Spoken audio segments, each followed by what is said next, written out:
Bonjour à tous, bonjour à toutes. Bon, aujourd'hui, toujours en physique, j'ai décidé de vous instruire la notion d'énergie potentielle. Alors, l'énergie potentielle, qu'est-ce que c'est? On voit ça tout de suite, d'accord? Alors, l'énergie potentielle, comme son nom l'indique, ça va être une énergie qu'un corps aurait potentiellement, d'accord? Potentiel, c'est là que ça vient. Enfin, c'est là que le nom vient, enfin, vous avez compris, d'accord? Et donc, alors, qu'est-ce qui va se passer? L'énergie potentielle, en fait, ce serait l'énergie qu'un corps accumulerait si d'un coup on décidait de le lâcher d'une hauteur h. D'accord? Et donc, on lâche un mobile d'une hauteur h. Qu'est-ce qui va se passer? Logiquement, avec la gravité, il va tomber. D'accord? Et il va tomber, il va avoir un travail, parce que c'est son poids, sa force, qui va être effectué sur une distance h. Et donc, on va avoir un travail. Le travail de la force poids. Okay? Et donc c'est ça l'énergie potentielle. L'énergie potentielle, ça va être le travail de la force poids. L'énergie qu'aurait potentiellement, par exemple, une balle ou un mobile ou n'importe quoi, qu'on lâcherait d'une hauteur h. D'accord? Donc, je vous rappelle que l'énergie se mesure en joules, d'accord? Et que une énergie, c'est un travail, et que le travail, c'est égal à la force fois la distance. D'accord? Et donc, notre énergie potentielle, qu'est-ce qu'elle devient?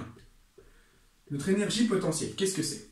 Notre énergie potentielle, c'est le poids de l'objet qu'on va lâcher d'une hauteur h. D'accord? Si par exemple, je prends mon crayon ici, mon bic, non, mon stabilo, enfin bref, on s'en fout, et que je le lâche, d'accord?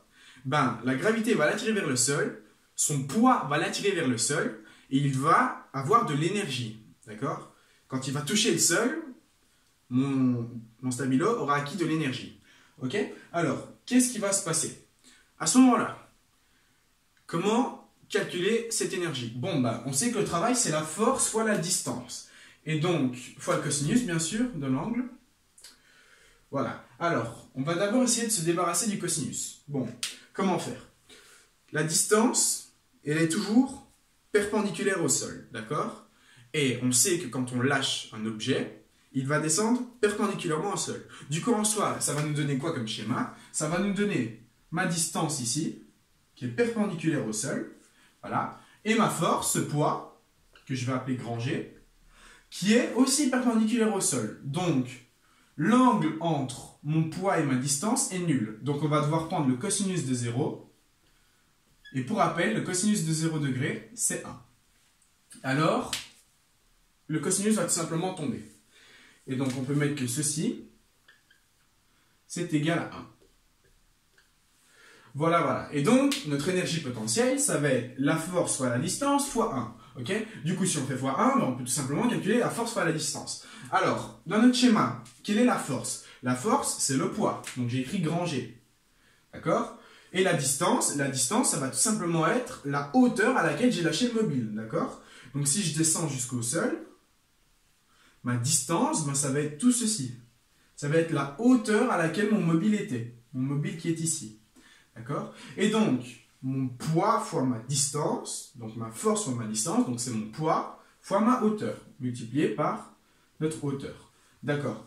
Et donc, le poids, on sait que c'est quoi? Le poids, d'accord? Il n'est pas le même partout dans l'univers, d'accord? Le poids dépend de chaque astre. Il dépend du champ gravitationnel de l'astre.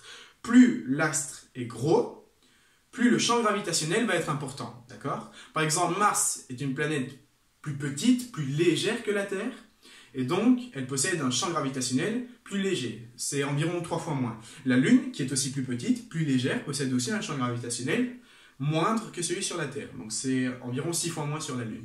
Et bien ici, ça va être pareil, d'accord? Mon G, je vais devoir le décomposer, parce qu'il n'est pas le même dans l'univers. Mon G, je sais que c'est tout simplement mon petit m fois mon G de l'astre, d'accord? Donc ça, c'est mon poids, fois la hauteur. Et donc, à ce moment-là, j'ai trouvé une formule pour l'énergie potentielle. L'énergie potentielle, c'est l'énergie qu'aurait potentiellement un corps si on le lâchait d'une hauteur h. Donc, la distance, elle est sur la force. Donc, je veux dire que l'angle entre les deux vecteurs est nul. Du coup, cosinus de 0, c'est 1. Le cosinus tombe alors, à ce moment-là. Et donc, on a la force fois la distance. La distance, je sais que c'est la hauteur à laquelle je lâche mon mobile. La force, c'est le poids. Je décompose mon poids et je mets H. Et donc l'énergie potentielle, on obtient que c'est la masse fois le champ gravitationnel de l'astre, hein, que ce soit la Terre, Mars, la Lune, et fois la hauteur. Voilà, c'est tout ce qu'il y a à savoir pour l'énergie potentielle.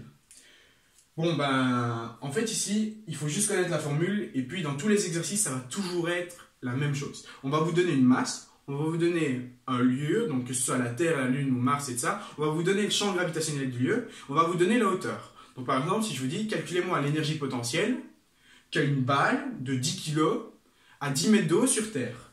Donc, qu'est-ce que je vais avoir? Je vais avoir ma masse qui est égale à 10 kg. Oh, j'ai mis des grammes.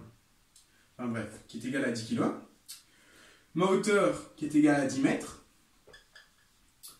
Et mon petit g qui est égal à quoi? Mon petit g qui est égal, on va prendre 10 newtons ici, c'est plus simple. C'est 10 newtons par kilogramme, je crois. Voilà. Bon, alors, petite précision sur le champ gravitationnel. Le champ gravitationnel, en 1, 2, 3, on le voit comme ceci. On voit que c'est des newtons par des kilogrammes.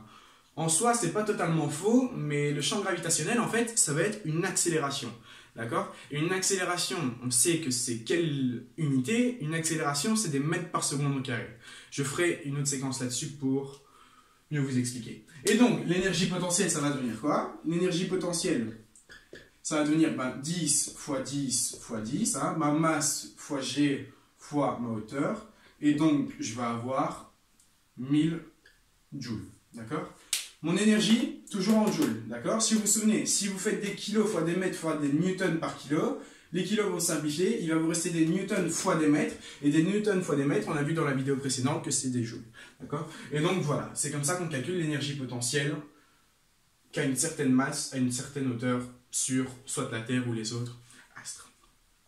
Bon, moi je vous remercie de votre attention, et vous allez voir que l'énergie potentielle, ça nous sert à calculer pas mal de choses, mais avant ça, il faut que je vous instruise la notion d'énergie cinétique et d'énergie mécanique. Et vous allez voir qu'après, on va pouvoir faire des trucs assez stylés, on va dire. Voilà.